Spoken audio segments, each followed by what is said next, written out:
Buenas noches, bienvenidos a Serenity Markets, Sabal Juan Esteve. Hoy lunes 14 de marzo del año 2022 empiezo la grabación a las 21:15 hora española. Hoy tenemos caídas en Estados Unidos, a diferencia de lo que teníamos en la apertura, que teníamos una apertura mixta.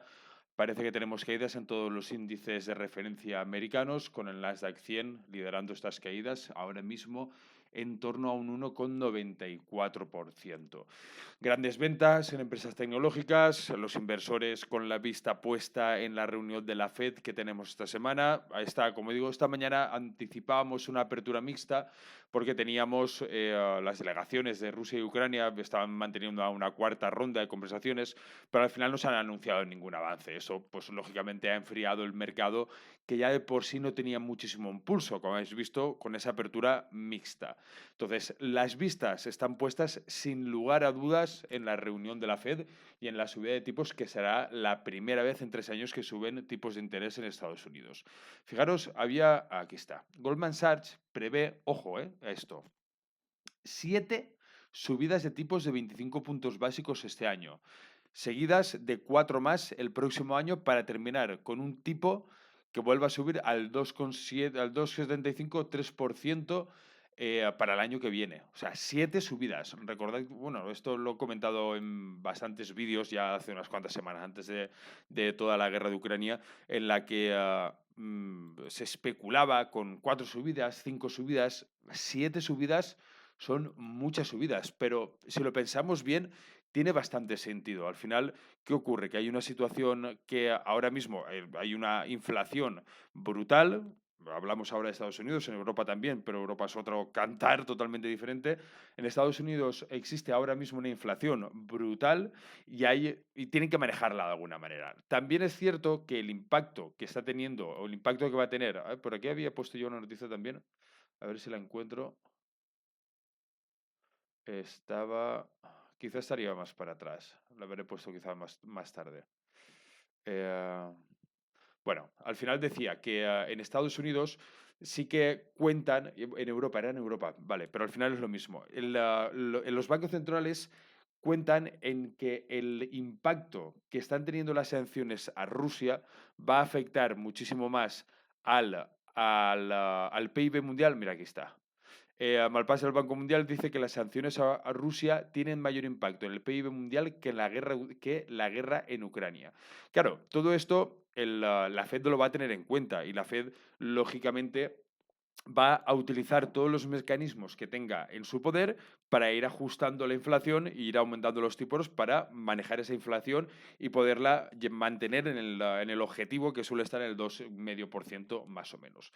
¿Por qué digo que tiene sentido que hayan 7 subidas de tipos de interés? Porque eso le va a permitir a la Fed tener una agilidad más directa sobre la política monetaria. Si, por ejemplo, se plantearan 4 subidas de tipo de 50 puntos básicos, tendrían lógicamente unas pautas muy marcadas, y si por el medio la guerra con Ucrania, esperemos, ojalá se solucione y lleguen a un acuerdo de paz, pues al final no tiene esa agilidad para ir manejando la economía como ellos quisieran. Entonces, 7 subidas de tipos este año son muchísimas, porque son muchísimas, pero puede tener sentido a la hora de ir manejando y a la hora de ir adecuando esa política monetaria a la situación tan cambiante que tenemos, porque tengamos en cuenta que el problema de fondo de los mercados americanos y de los europeos también, de los mercados en general, ahora mismo es la inflación. Entonces, esa inflación hay que ir controlándola poco a poco. La manera de controlándola, bueno, para mí personalmente 7 subidas quizás son muchísimas, pero repito, entiendo que tiene sentido esa apreciación de Goldman Sachs en que 7 subidas pueden tener sentido de esa manera, de poder manejar un poquito la situación. También teníamos una noticia, a ver si la encuentro, ¿dónde estaba? Que hablaba de que. Ah, no, espera, la tengo aquí arriba. Aquí. Los inversores recurren a los criptofondos y a empresas a medida que avanza la crisis la crisis entre Rusia y Ucrania. Claro, ahora mismo hay muchísima rotación, hemos visto mucha rotación. Fijaros que de Europa en estas últimas, en una semana salieron 13.500 millones, hubo 13.500 millones de ventas en acciones, según el Bank of America. Claro, ahora mismo hay una rotación porque lo que tenemos claro, lo que sabemos cierto, es que a dónde va a afectar más directamente, lógicamente, lógicamente, la economía que más se va a ver afectada por la guerra de Ucrania va a ser la economía europea. Y ahora mismo hay una rotación muy importante, que ya lo he comentado en la semana pasada o la anterior, está habiendo una rotación muy importante, unos flujos de dinero que están moviéndose muchísimo de Europa a Estados Unidos. Y aquí tenemos la confirmación, 13.500 millones de venta de acciones en una semana. ¿Hacia dónde están dirigiéndose esas inversiones? En una parte están dirigiéndose a inversiones en Estados Unidos y en parte a criptomonedas. Fijaros lo que os he comentado muchísimas veces, la correlación que está teniendo en parte tanto las criptomonedas como la renta variable americana. Ahora mismo sí que es cierto que estamos cayendo un 2,04 el Nasdaq y las criptomonedas están en positivo, pero en conjunto está teniendo esa correlación y eso apoya bastante esa base de que los flujos están redirigiéndose tanto a la renta variable estadounidense como, en parte pequeña, a fondos de criptomonedas. Quizá no tanto a las criptomonedas en sí, pero sí, como dice el artículo, a criptofondos, que serían pues, los típicos fondos que invierten en futuros de criptomonedas. Vale. Por otra parte, tenemos ahora, como os decía, el Bitcoin subiendo un 2,70%, el Ethereum un 0,97%, marcando los niveles que hemos comentado este mediodía. Fijaros en el soporte de 2.526, aún tenemos aquí una resistencia en 2.677, pero yo creo que ahora es más importante quizá que aguanten esos soportes, 2.527, que confirme esa situación, esos movimientos, y ya quizá será momento de atacar esa resistencia. Pero ahora mismo yo creo que lo que más interesa serían esos soportes en 2.525.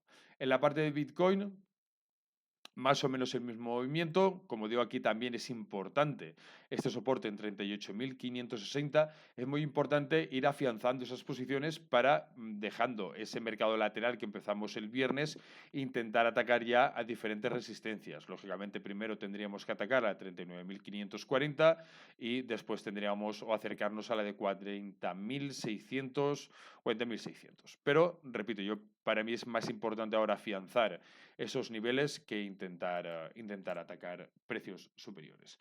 En la parte del Nasdaq, ahora mismo, si vemos el gráfico, hemos perdido ese soporte que habíamos comentado durante esta mañana, 13.126, nos hemos ido para abajo, ahora mismo estamos en 13.046, no tenemos ahora mismo una referencia clara en cuanto a las cotizaciones. Fijaros ahora mismo, si nos vamos a unos gráficos vamos a gráficos de un día, estamos en una posición en la que el próximo, fijaros, esto es si seguís los vídeos, esta regla que utilicé para ver el caída desde máximos, la utilizamos la semana pasada para comentar que estábamos en un escenario bajista, en una tendencia bajista en el Nasdaq.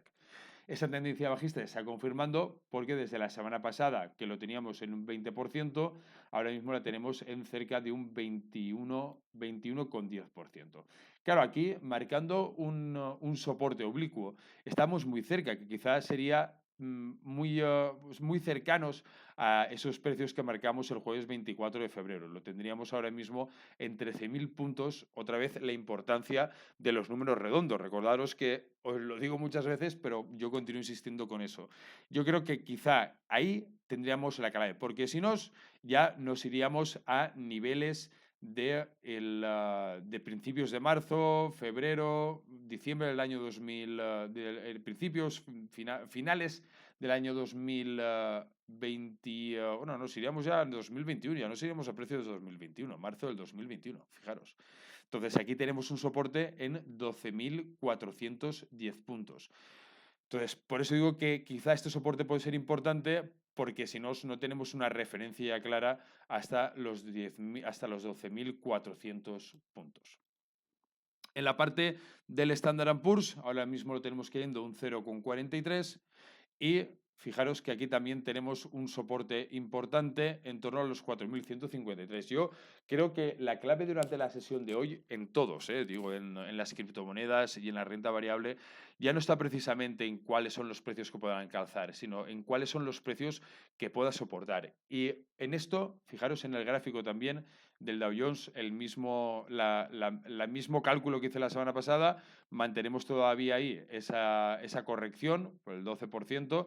Si nos fuéramos a la vela de hoy, todavía estamos en esa corrección con un 10% de caída. ¿Lo veis aquí? Un 11%. Pero bueno, vamos a marcar, lo vamos a dejar donde está. Entonces, al final, repito, importante, yo creo que la clave de hoy está más en buscar los soportes que intentar buscar algunas resistencias o algunos puntos o algunos puntos de subida. ¿Por qué? Porque ahora mismo los inversores están muy puestos, aunque ya sabemos más o menos cuáles van a ser las noticias que nos va a dar la Fed esta semana, pero aún así los inversores tienen la vista puesta en la Fed porque al final el problema de fondo, como digo, la guerra de Ucrania, lógicamente, va a afectar muchísimo al PIB mundial, como ya hemos visto en el informe, pero el problema de fondo, tanto en la economía americana de Estados Unidos como en la economía de Europa, es, sin duda alguna, la inflación. Las materias primas, pues tenemos el paladio cayendo un 15,15%, el Brent cayendo un 5,96, el trigo un 1,29, las materias primas, el valor refijo un 1,53, y esto es lo mismo que os he dicho a mediodía. Tiene mucho sentido con lo que el dibujito que os hice el viernes en los gráficos, cuál tendría que ser la evolución quizá más lógica y más esperable de las materias primas respecto a la renta variable. Renta variable recupera, materias primas deberían caer. Bueno, eso es todo por hoy. Cuidaros y nos vemos en el próximo vídeo. Hasta luego.